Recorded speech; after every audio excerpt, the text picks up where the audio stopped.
Good morning, Sarah. Hi, how's it going? Good. Yourself? I'm good, thanks. Good, good. I know being at home with two children is challenging.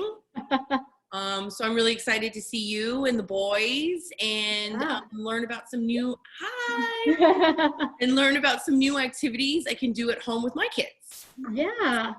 Yeah. So, yeah, I'm excited to be here and share some STEM activities that you parents can do at home with your kids. And as Aline said, I have two boys that'll be helping me out with some of our demonstrations a little bit later. And just to give you a little background, I am the founder of an organization here in Portland called STEM Like a Girl. And we do parent-daughter workshops in the Portland area for elementary school girls in 3rd through 5th grade to get them engaged and excited in STEM activities. And obviously those workshops are on hold right now, but we've been really trying to share activities and resources that can be done easily at home. And that's what I'm here to talk to you about today. So as a parent, I know that we are being bombarded with so many resources and so much work from the school, which is helpful, but it can also be really overwhelming. So my goal with these activities today is to give you simple things that you can do at home with your kids that aren't going to overwhelm you any more than you already are. So I am going to share my screen to show you some of our activities.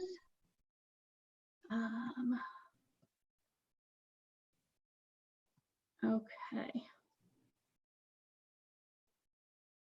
There we go. So hopefully you can all see that. So like I said, the goal of these activities is to be fun and engaging for your kids. I really wanted the supplies to be things that you already have at home or that are easy to find at the store. I think a lot of parents, they see all these chemistry kits and, all design robots, and they're both expensive, but they can be really overwhelming because there's a lot of pieces and then you don't have one of the ingredients. So really there's so much you can do with things you already have at home, and that's what these projects are going to show you today. My goal with these also is that they are self-directed or independent with little parent oversight. So if you spend a couple minutes setting your kids up, hopefully they can sit and work on things for 30 minutes or more, depending on how interested they are, without you having to be involved. That being said, I love parent involvement for STEM activities because it's a great way to engage with your kids and interact. So if you have the time and want to, jump in and do these activities with your kids, challenge them to some of the building things. But the goal is to have you set up and let the kids just kind of work on their own.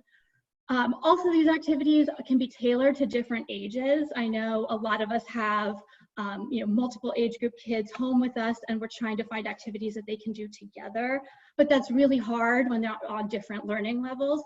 So I will say these are kind of mostly for, I would say, like the elementary school level, but preschoolers can definitely work on these in some ways. So I'll give you some tips on how you can incorporate different age groups with these activities.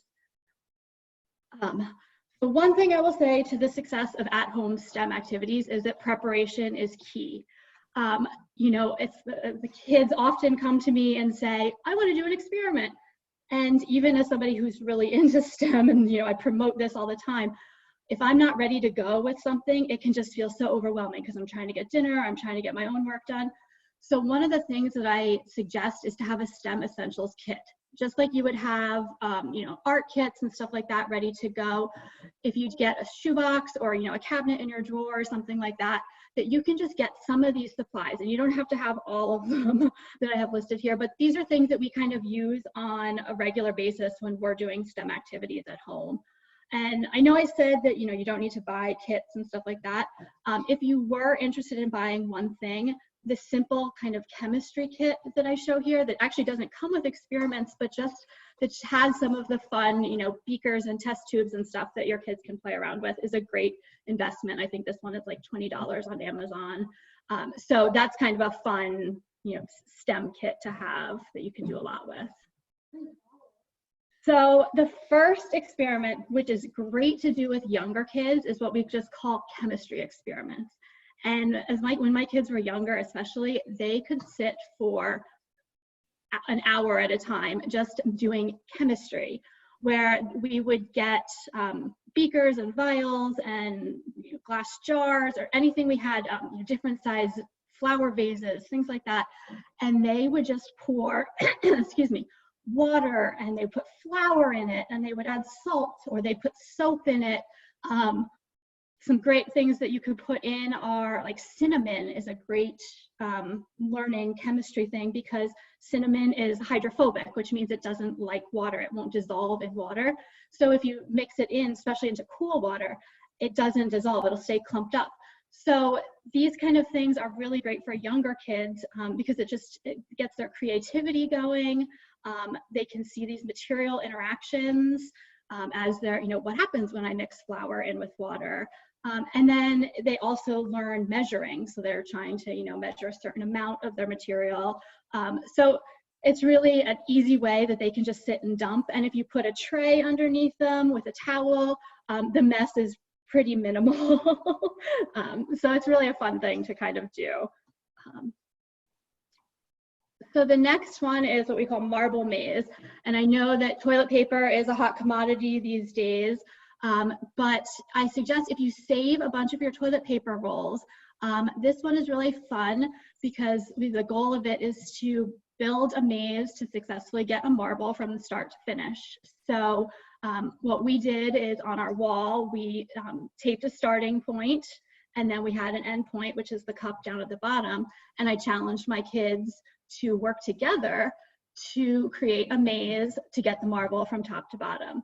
And this was a great experience in problem solving, in critical thinking. So, they thought they had it ready to go, and they dropped the marble in, and it fell out at one point. So they had to go back and redesign and figure out what they could do to make the marble go through.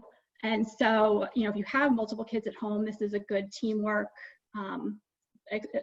exercise that they can do together.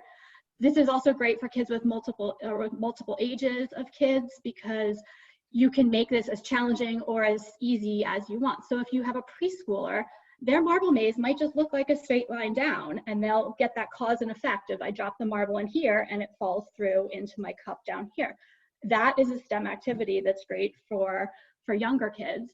Older kids, you could challenge them with different designs. So you could say, you've got to get from start to finish, and I want you to have 2 turns in your maze. Or, you could think of just different challenges to add in to make it, different for different ages. This next one is a way to combine art and math. So we call this a mathematical masterpiece. And if you're familiar with the artist Pierre Mondrian, he did these kind of architectural square box paintings during his life. So we wanted to create our own Mondrian-inspired painting, and we built in some math in this one. So for older kids, you can talk about the width and the length and the area of the boxes and have them calculate those different geometries. You can, for younger kids, this is great for just practicing working with a ruler and measuring different lines and spaces.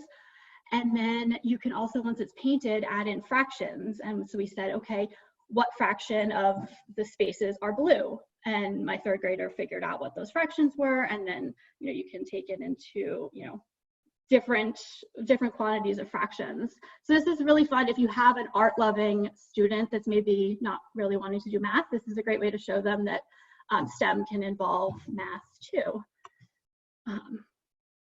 So this is another open-ended one, which is really fun, and we have a demonstration of my son is working on it here. So this is just building structures with things that you would have at home. So toothpicks, pipe cleaners, straws, mini marshmallows, gummy candies. And this is great because you can just say, just build a structure and it'll stand up on its own. Or you can make it more challenging by saying, I want you to build the tallest structure or something that would hold the most weight. And you can put, stack pennies or rocks or something on it. You can also say, I want you to build something that withstands strong winds, and get out a hairdryer or a fan and blow it on it and see if you can make something to blow it down. So I'm going to try to bring this over here.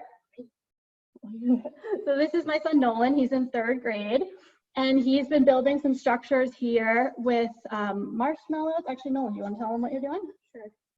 Go ahead. I'm building some structures.